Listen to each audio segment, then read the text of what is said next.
Ang maliliit na subscriber. Subscriber ko lilit. Naka-subscribe ka ba sa akin? Ay, hindi po eh.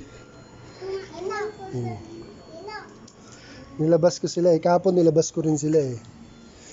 Dapat pupunta kami City Hall, papasyal ko eh. Wala, umulan kanina kaya hindi ko natuloy. Hindi ko siya nailabas. Di mo kaya siguro to pag hawakan mo. Hihilahin ka talaga nito. So, uwi na kayo, gabi na.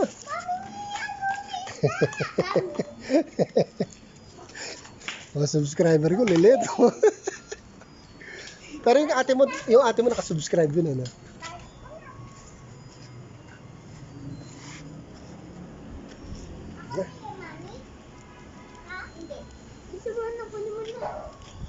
Kakain na kayo, ano yan? Pasok na tayo, kakain na.